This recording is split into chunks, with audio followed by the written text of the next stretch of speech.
Hey, what's up, guys? Today we're going to do something a little bit different than other videos I've done on this channel, and we're going to talk about Overlord, specifically when Ainz, in episode 6 of season 1, has what I call a true gamer moment, or maybe an old gamer moment, I don't know. What I do know is that this little scene brought me back to how I felt about specific MMO games, and I think it's something a lot of people can identify with as an MMO dies. If you're not familiar with Overlord, he's a guy, this is an isekai, I think it's called, where someone is sucked into a virtual world. In this case, he is brought into the MMO where he was playing as an ultra high level character and guild master for a very long time, but everybody has quit. The game servers closed down. He was on as the game servers closed down, and he gets somehow transported into the game. It doesn't shut down, and as he's transported into the game, he's brought into this world where all of these NPCs and stuff are now part of his reality. And so he is kind of on a quest to figure out what's going on and all of that stuff, but he's still as powerful as he was. In season 1, episode 6, he comes across a group of adventurers that he ends up partying with. I'm watching this through like fresh, so I just watched this episode earlier today and came across this moment after they have defeated an encounter together and they're sitting around a campfire. Let's take a listen to it, and then I'll talk about the nostalgia and the feels. All of the feels! They're coming! Who are you, and what did you do with our friend? Shut up! I'm a silver-tongued fox, and you know it. I used to be like them. I adventured with my friends, collected materials, and helped build Nazarick.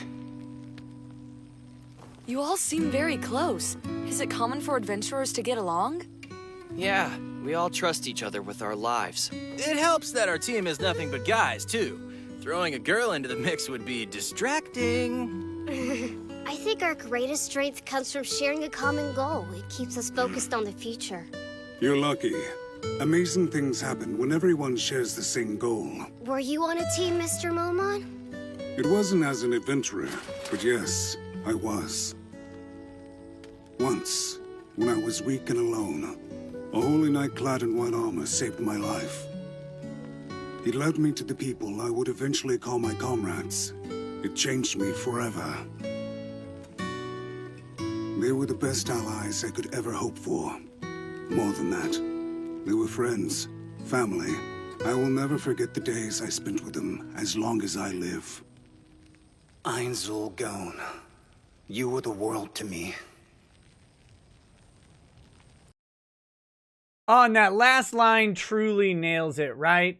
Like, he has invested time into this character, into these relationships, and into the people that he was with. You build these things in this virtual space, but then once that virtual space goes away, it's completely gone. They're pulled away from you, and often those connections are lost. So I wanted to share that with you. That one kind of hit right in the feels, brought me back to my days of playing EverQuest and MUDs and various things like that, where you do work really hard and you invest hundreds or even thousands of hours, even days, hundreds and thousands of days into a character, into building a community, and then because the platform itself changes or disappears, you know, you can, or you have to move on even. It's not just about the platform, but once you are unplugged from that platform, those connections get severed, and many of them, probably the overwhelming majority of them,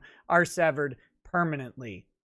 There are ways to keep up with people, but generally outside of the context of this specific thing, the effort to keep up with all people in different places sort of whittles away.